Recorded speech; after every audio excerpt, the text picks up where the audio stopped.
Chegou mais um episódio do Backstage, podcast para falar sobre moda, passado, presente e futuro. Eu sou Marina Colerato, editora do site Modifica, e estarei com vocês nessa jornada.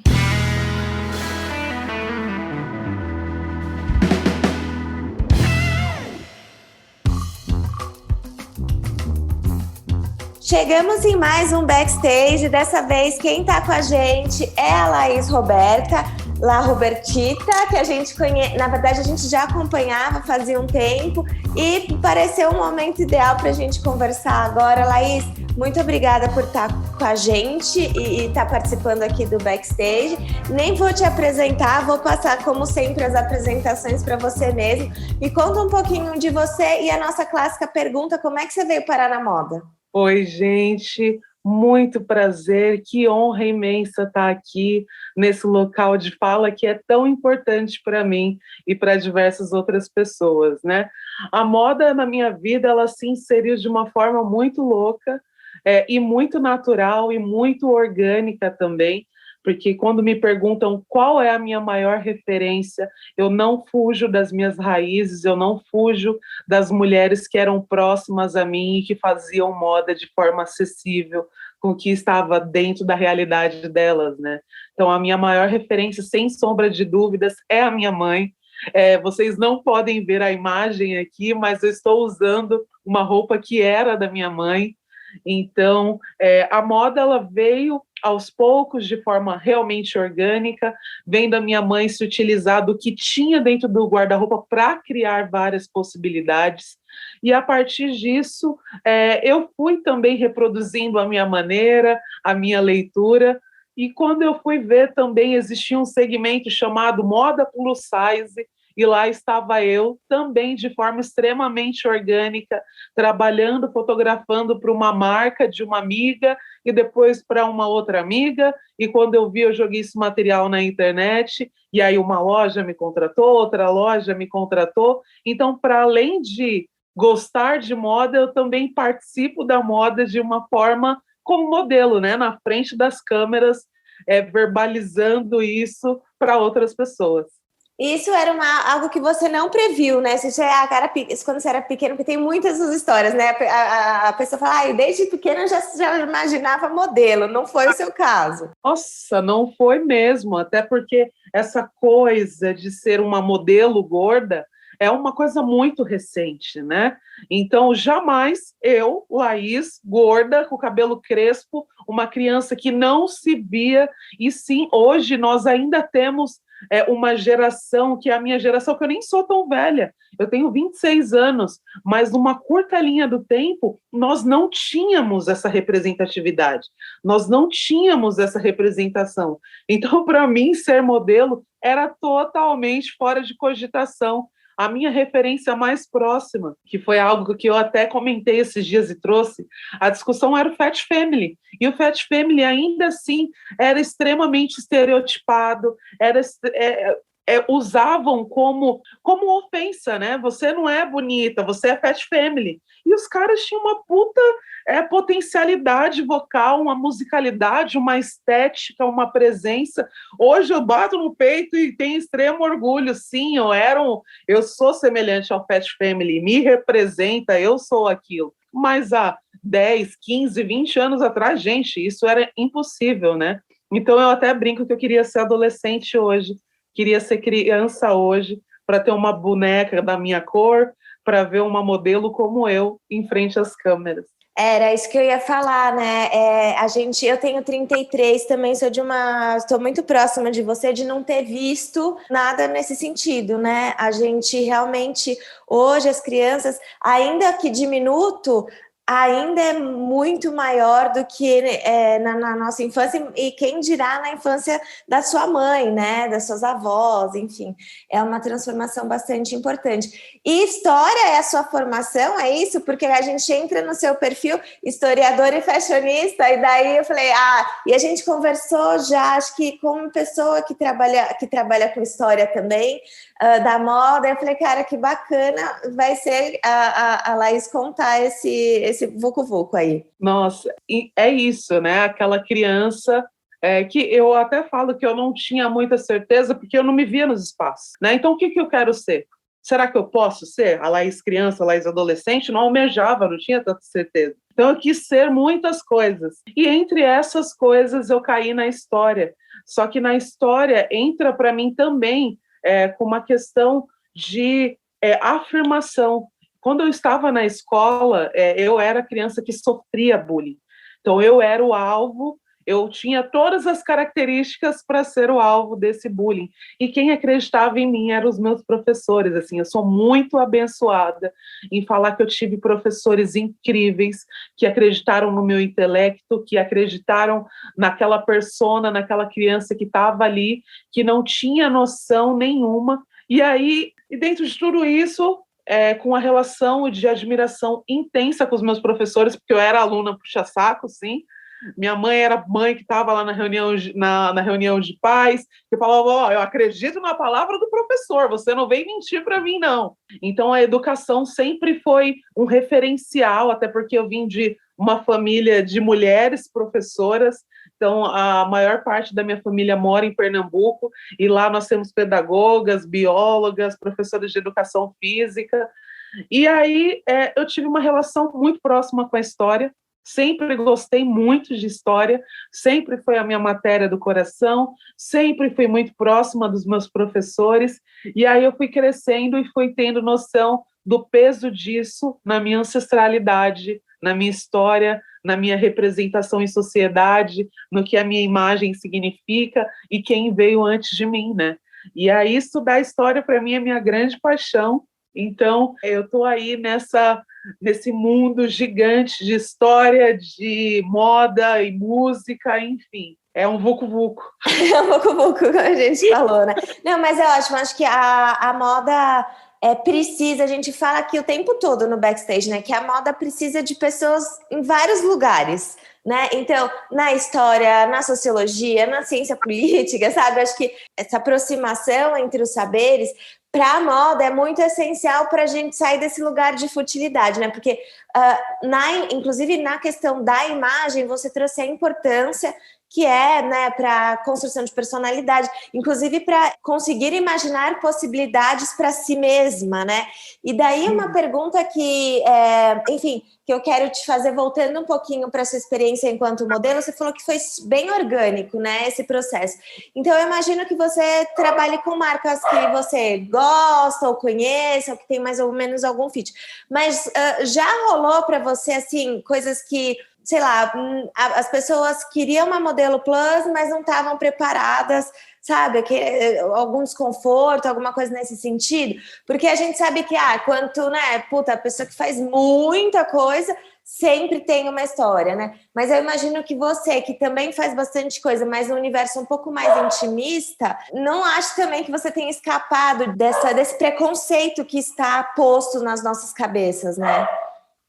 Sim, quando a gente fala do plus size, nós falamos de um segmento, de um nicho muito recente. É um bebê, assim, se você for realmente colocar nessa linha do tempo, nós temos aí efetivamente 10 anos, para a galera mais antiga, 10 anos, né?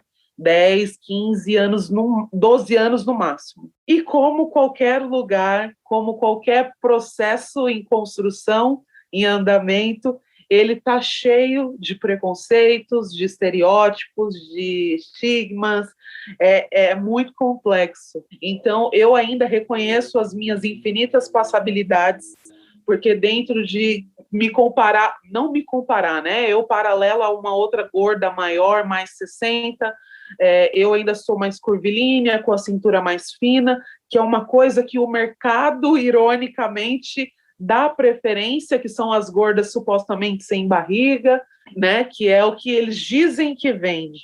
E na época, quando eu comecei, eu tinha um Black Power gigante, né? Então era a parada de eu chegar em backstage, assim, chegar para maquiar, chegar naquele processo e não ter um maquiador ou uma pessoa da beauty que soubesse mexer no meu cabelo, né? Então muitas vezes eu tive que lidar com esse fato de porque uma modelo branca de cabelo liso, ondulado, tinha todo o amparato para ter aquele backstage, para ter a beauty feita, e eu que era uma modelo, cadê esse cuidado, né, do mercado? Cadê esse cuidado para fazer com que essa modelo trabalhe? Porque ela ali, ela representa algo. Eu sou uma profissional, mas eu precisava também dos profissionais para... Não é a mesma coisa um profissional arrumar. Isso é microviolências, né? Isso são pequenas violências. Eu chegar no backstage de um desfile grande de moda aqui de São Paulo, do Brasil, e chegarem e falar que, tá, chama os modelos. E aí falar, com licença, estou procurando os modelos. E tá, mas eu sou modelo. Que eu fui uma das pioneiras, eu com a Gabi Caroli, nós fomos uma das primeiras a desfilar na Casa de Criadores, né? Hoje, nos últimos anos, tiveram vários desfiles com modelos gordos, mas eu e ela, nós somos as primeiras a desfilar nesse espaço que era majoritariamente magro. Então, eu tive que passar por situações, sim, que eu considero microviolências, porque chega um ponto que a gente não aceita mais algumas coisas, né? As pessoas, elas têm acesso à informação, enfim, eu vou longe, mas é isso. Não, total, eu entendo isso, porque na verdade, principalmente, Laís, eu acho que também tem uma questão que, além desse processo das campanhas, da imagem, também existe todo esse movimento de enegrecer os bastidores, né? Mas ainda é um processo que a gente sabe que é mais difícil, né? Nessa sua trajetória, nessa experiência, você viu que o movimento, né? Todo o movimento negro, inclusive muitas mulheres jovens à frente desse movimento, tem conseguido enegrecer os bastidores. Eu imagino que você já tem aí um tempinho, você falou, né? Quando eu comecei, foi a primeira modelo na casa, uma das primeiras na Casa de Criadores e tal. Eu não sei como é que você vê, se você vê que já avançamos nesse sentido também, para além da imagem, mas por trás ter mais pessoas, ter mais referências, ter mais profissionais, né? Olha, sendo extremamente sincera, é um movimento que acontece, que nós vemos, mas ainda é um movimento meio que, eu considero meio que forçado. E não forçado pelas pessoas que pertencem a esses lugares, as pessoas como eu que estão transgredindo esse lugar, mas a ideia de que a indústria, as pessoas entenderam que é preciso ter negro nos lugares, que nós ocupamos e que nós pertencemos a esse espaço. Então, eu não vejo, sendo extremamente sincera, que é de uma vontade voluntária, assim, genuína. Nossa, eu preciso ter essa representatividade, entre aspas, porque senão eu sei que quando eu lançar essa campanha vão me cobrar. Óbvio que tem muita gente, né, que entendeu, que tem tido essa tomada de consciência e que tem questionado o seu backstage, a sua equipe, o seu marketing, as suas campanhas, e que tem falado, poxa, olha, tem um defeito aqui, tem algum problema aqui, e nós precisamos reestruturar e entender qual é essa problemática. Mas eu ainda vejo uma negação. Eu ainda vejo que é um processo muito lento e que não é tão orgânico quanto a gente gostaria que fosse. Mas é aquele negócio de que quem tem a consciência faz barulho, né? Então, hoje as pessoas chegam, por exemplo, numa campanha feita e numa publicação no Instagram, tá, mas cadê os negros? A pessoa vê um desfile, tá, mas cadê os negros? Então, teve essa cota que veio, por exemplo, no São Paulo Fashion Week, que é muito importante. Se você me perguntar se eu gosto de cotas, não gosto de cotas, né? Não, mas sim, claro, né? Eu até ia traçar um paralelo com a universidade, inclusive, né? Falar que não é muito diferente do que temos que fazer na educação, por exemplo. Não vai ser orgânico, é isso, é uma coisa que você vai empurrar, né? Que o movimento social vai empurrar para que exista, né? É uma coisa que, claro que o objetivo maior de todo mundo é exatamente um mundo sem cotas, né? Mas a gente precisa passar por elas, né? Para a gente chegar nesse futuro que a gente almeja, né? Exato, é exatamente isso na moda, né? Então, tem essa cota, é um movimento que hoje me alegra, não a cota, normalmente, mas é esse pertencimento mesmo, né? Então, hoje a gente saiu de uma premiação do Oscar, por exemplo, que nós vemos muito mais negros e não brancos presentes, mulheres presentes. Então, nós estamos caminhando é aquela ideia, né? Nós estamos caminhando, nós estamos... É verdade, eu vi o Oscar, eu vi um pedacinho do Oscar, né? E falei, cara, foi bem diferente até mesmo do ano passado, assim, já teve uma mudança nas premiações, né? Nos títulos que ganharam, nas pessoas que ganharam, já muito menos demarcada, né? Que a gente já sempre esperava as mesmas pessoas, ou aquele mesmo perfil de pessoa, de filme, de diretor, de atriz, etc. Então, com certeza é uma coisa que vem se transformando também. Mas é isso, né? Infelizmente, a gente fala que a transformação social que a gente precisa, igual a ambiental, acontece a passos muito lentos, né? Infelizmente, por mais que, de um lado, a gente esteja se esforçando ao máximo, né, para quebrar essas estruturas, parece que esse nosso ao máximo no sistema faz esse caminhar um pouco mais lento. Mas eu acho que se a gente for perceber, pelo menos de quando a Modifica começou em 2014 para cá, o processo já está um pouco mais rápido, né? Esse processo entre a imagem, depois tudo para trás, né? Então eu estou sentindo que está acelerando um pouquinho o tempo que as empresas podem perder, que as pessoas, sabe, assim, não dá mais para perder tanto tempo igual se perdia antes. Eu acho que gerou um sentimento meio que de, não sei se pode ser usado, mas uma intolerância positiva, né? As pessoas, elas estão intolerantes com erros como esses de embranquecimentos, né? Então, as pessoas, elas estão meio que intolerantes. Então, ou as marcas, elas têm esse feeling de, vamos lá, que as coisas mudaram, a dinâmica é diferente, o processo é outro e a gente segue, ou se não, vem o suposto cancelamento, né? Então, é isso, assim. A crise vem mais rápido, né? E gerir aquilo tudo dá um puta trabalho também, que não vale a pena, né? Interfere em marca. E é muito curioso, né? Porque a gente já tem, sei lá, quantos estudos que mostram que ambientes mais diversos são mais criativos, isso gera melhor resultado no final do mês, e no final das contas é mais dinheiro, ganha-se mais dinheiro. E mesmo no mercado orientado a ganhar mais dinheiro, alguns números não convencem, né? Eu fico impressionada porque no movimento ambiental não é tão diferente. A gente tem um monte de números que mostram que a preservação é financeiramente mais interessante.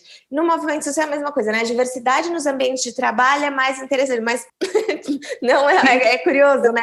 Como quando a gente precisa pegar pela boca, não consegue em coisas muito importantes. Mas, de fato, o tempo a intolerância está muito forte nesse sentido e tentar, né? Porque foram muitos anos de tolerância, né? É esse movimento agora de questionamento, né? De trazer ao centro assuntos, pessoas, minorias que estavam à margem, que passaram a vida na margem, às margens, e que hoje estão ao centro desse debate.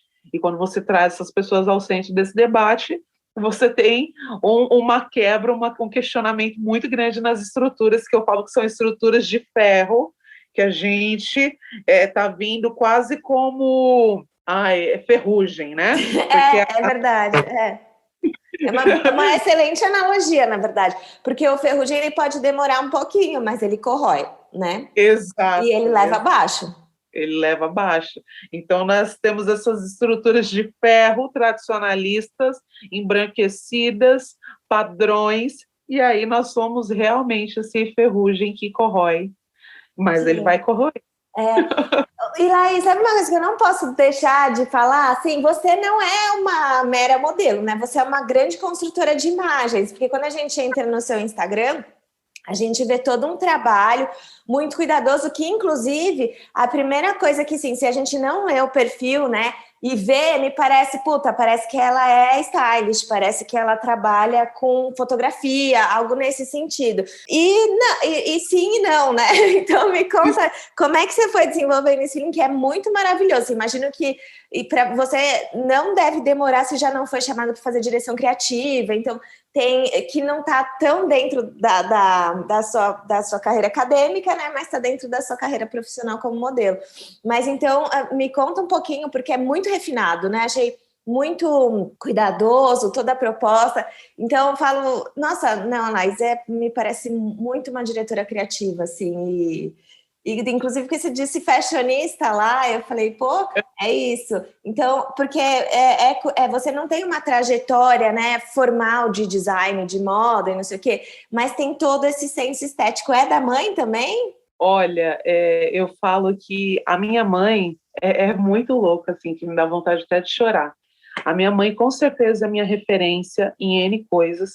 Minha mãe era semi-analfabeta, metalúrgica, veio de Pernambuco para cá, e minha mãe tinha um senso estético, assim, Marina, absurdo, absurdo. Se você vê minha casa, minha mãe faleceu alguns anos atrás, mas, assim, é um senso estético absurdo, que me influenciou muito, muito, muito, que eu falo que se minha mãe fosse uma mulher que tivesse tido acessos, ela teria sido, assim, extremamente requintada, uma piruona, porque era real, assim, minha mãe era muito transgressora.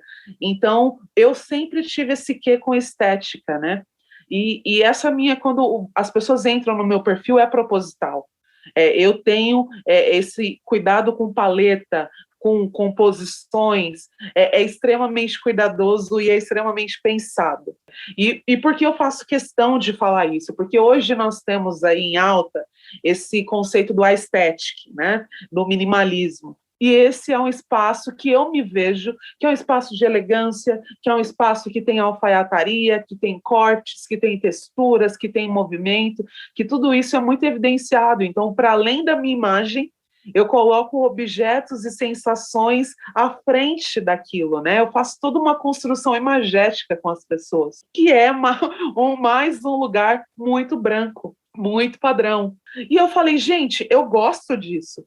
Eu posso pertencer a esse espaço, eu sou capaz de pertencer a esse espaço. Cadê eu nesse espaço? E é aquele negócio de procurar referências, e vem aquela enxurrada de pessoas, influencers e digitais, criadoras brancas e magras, e eu, gente, mas cadê? E eu falei, eu quero isso também, eu quero essa construção, eu quero levar as pessoas para esse espaço do fashion, que é elegante, que é fashion, que sai das zonas de conforto, e é isso, as pessoas entram no meu perfil, vem uma mina gorda, preta, com aquela estética, e as pessoas falam, não, não é possível, ela só é criadora de conteúdo, então isso é proposital e eu me orgulho muito dessa estética, porque eu quero ler. Mas aí, só ser criadora de conteúdo? Só? Eu acho que assim, né? Porque, veja, só no Instagram é feed, é stories, é IGTV, é Reels. E aí você fala, gente, você pode passar.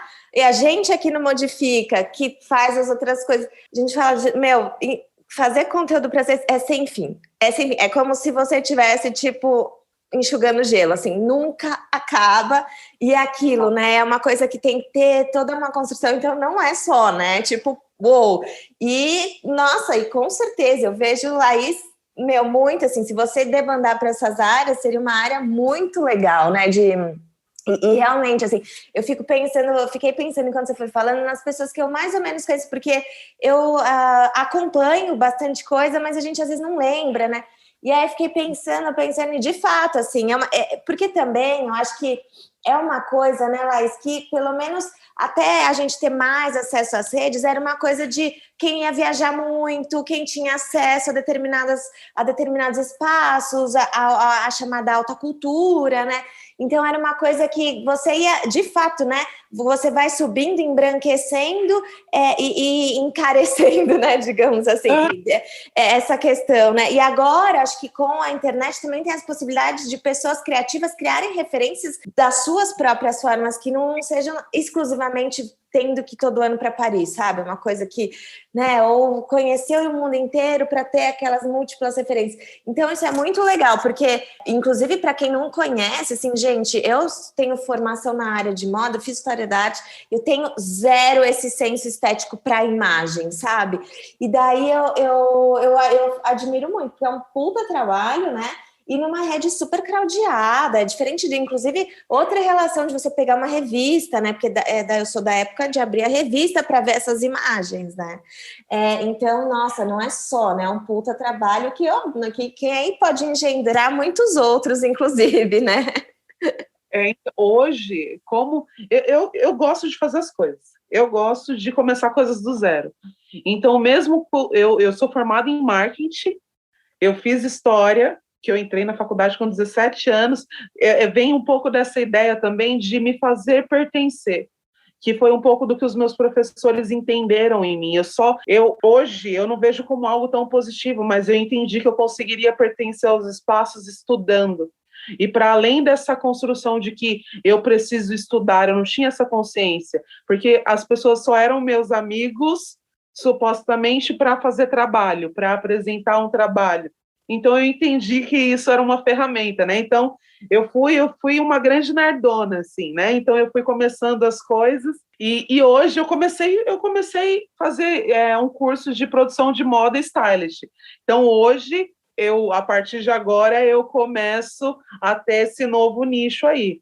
Mas geralmente eu vou criando as coisas e absorvendo referências e tudo muito orgânico, pensando desse lugar de não me ver, né? Nesse lugar de não se sentir realmente representada. Porque hoje eu acredito também, não sei se você compactua comigo, mas que a ideia do empoderamento teve um esvaziamento. A palavra empoderamento, a palavra representatividade, representação, teve um esvaziamento gigante do seu significado. Só que a gente não pode deixar isso acontecer porque ele é um símbolo muito forte, que marcou uma geração, que foi a geração tombamento, empoderamento, né? Então, partindo desse lugar de não me sentir empoderada e não representada, eu sempre me coloquei como percursora não, né? Mas ali linha de frente, porque ser linha de frente não é tão bom assim. Então, tem na indústria, as pessoas falam que você ser pioneiro tem seu lado bom, mas você também tem um alvo nas costas. Esse é o termo que eles usam, no sentido das críticas, no sentido no caso, né, da dor que é, né, ser pioneiro nesse sentido e ocupar esse espaço e sofrer as violências e as microviolências que você, inclusive, já mencionou, né? Então, realmente a gente pensa, né, que é uma coisa que é simples, é cool, não sei o quê, mas na verdade é bastante difícil, né? Não é simples e, na verdade, a Laís conta de uma forma muito desenvolta e tranquila, mas a gente sabe que são histórias que às vezes são muito doídas, é difícil de contar, né? A gente é importante ter essa noção, né? Na verdade, toda essa trajetória, porque para as pessoas pode parecer, ela é naturalmente criativa, né? Mas na verdade você teve toda uma trajetória de construção e trabalho, né? Muito enviesado para a educação, que te levou, né, via professores neste movimento. Então, é uma construção, né, de muito dedicação e esforço, né, Laís? E ainda, não só dedicação e esforço, mas aguentar essas violências exige mais do que isso, né? Exige uma força que é até injusto que a gente peça para as pessoas, né, terem que passar por isso, e por isso que a intolerância, nesse sentido que você falou, ela é muito justificada, né? Então, você falando isso, ouvindo outra pessoa falar, me deu até um boom, assim, na minha cabeça, porque eu nunca tinha parado para olhar por esse lado, porque eu não simplesmente fui criativa, eu não era uma criança que tinha acessos, que me sentia pertencente aos espaços e que era criativa, e que minha mãe me colocou numa escola de arte e que me levou para outro lugar, me trouxe referências. Eu só entendi que esse era o caminho para me fazer chegar em outros lugares, porque senão eu não chegaria a outros lugares. Então não foi assim, eu nasci artista, eu nasci uma professora, eu sempre gostei de brincar. Não, ou era isso, ou eu seguia por esse caminho, ou até então eu não sabia por qual caminho seguir. Então não é aquela coisa de delícias. Bom, às vezes é fazer, porque na fala, é claro, quando a gente já passou pela situação, a gente, né? Sim, a gente já passou por aquilo, a gente já viveu, já trabalhou, psicologicamente já superou, né? E a gente fala de uma forma, mas, né, eu gosto, como principalmente quando as pessoas não estão nos vendo, eu gosto sempre de deixar isso claro, porque para mulheres nunca vem fácil, para mulheres negras muito menos fácil, né? Então acho que a gente eu gosto sempre de reforçar. Laís, a gente está chegando no finalzinho. Tem algo que você queria falar? Além de, claro, fazer o seu próprio merch, sinta-se à vontade agora, o espaço. As pessoas estão nos ouvindo, mas também vou deixar o seu arroba lá na pauta no site, mas vamos lá para o fechamento, me conte algo que se você quer falar mais alguma coisa e a gente... Acabando, eu ficaria aqui horas e horas. Mas vamos lá, né? Eu vou utilizar desse espaço mesmo para fazer o meu merchan, para falar um pouco. Eu convido as pessoas a entrarem no meu Instagram, a verem os meus stories, a verem os meus destaques. Às vezes eu fico ali naquela dualidade do, meu Deus, eu estou caindo numa futilidade quando eu falo muito sobre moda, mas no final é tudo muito interligado, tudo faz muito sentido. A minha narrativa, ela faz muito sentido, então às vezes eu estou ali no look, faço a construção, falo daquela imagem, mas eu também trago as pessoas para aquele lugar de reflexão, de questionamento. Então eu convido as pessoas a irem no meu perfil, a verem as minhas imagens, as minhas fotos, que acaba sendo um álbum gigante, extremamente cuidadoso, de imagens, texturas e sensações. Eu estou muito feliz de estar nesse lugar hoje, representando e construindo essa identidade imagética, que eu sei que é revolucionária, que eu me sinto orgulhosa de falar também, que hoje eu tenho levado outras mulheres a entenderem que esse lugar também é o lugar delas. Então eu me vejo muito como pioneira desse minimalismo, desse aesthetic, sendo uma mulher preta e gorda. Eu acredito e eu espero que eu esteja seguindo pelo caminho certo de estar fazendo uma revolução com as ferramentas que eu tenho em mãos. Gostaria que me vissem mais, eu gostaria que me enxergassem mais, que quando falassem, olha, sigam perfis, referências de mulheres, lembrassem que existem mulheres gordas produzindo muita coisa boa, muita coisa potente, fashionista, didática, com narrativas incríveis. Então é um convite também, abram os olhares de vocês para os perfis do lado, para perfis menores, porque tem muita gente produzindo muita coisa e não sendo vista. Então é isso, é um convite, um agradecimento por esse espaço de debate. Me senti muito confortável, porque é importante a gente falar também de lugares que a gente se sente confortável, muito feliz em ser ouvida, me sinto muito honrada por estar aqui. Muito obrigado, Marina, Modifica, Backstage, todo mundo. A gente que agradece, Laís. A gente sabe que na pandemia, por incrível que pareça, tá mais corrido, tá todo mundo estafado. Tirar uma hora para conversar não é fácil, ainda mais, né? Então a gente que super agradece a presença, a conversa, a abertura de falar aqui com as nossas ouvintes. Sigam a Laís, então, no arroba LaRobertita, com os dois com T só, né, Laís? E também acessem a pauta no site, se alguém não conseguir achar e ficar com dúvida. E qualquer dúvida, deixem nos comentários, eu dou um toque para a Laís, ela responde, ou perguntem para ela direto lá no Instagram dela, já estou falando assim. E, gente, até o próximo Backstage. Obrigada por terem ficado com a gente até o final.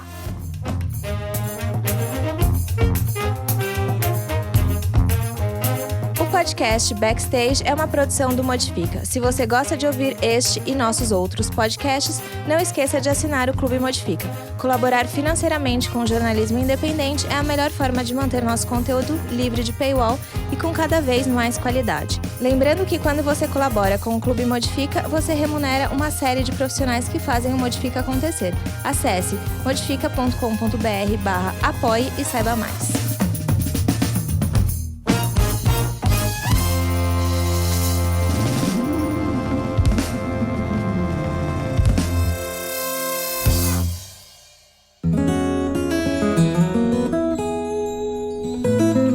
Conheça o Politicamente Incorreto e Ambientalmente Também, nosso podcast mensal sobre política e meio ambiente, sempre com pessoas convidadas debatendo as convergências entre Brasília e sustentabilidade. O Politicamente Incorreto e Ambientalmente Também faz parte do trio de podcasts do site Modifica.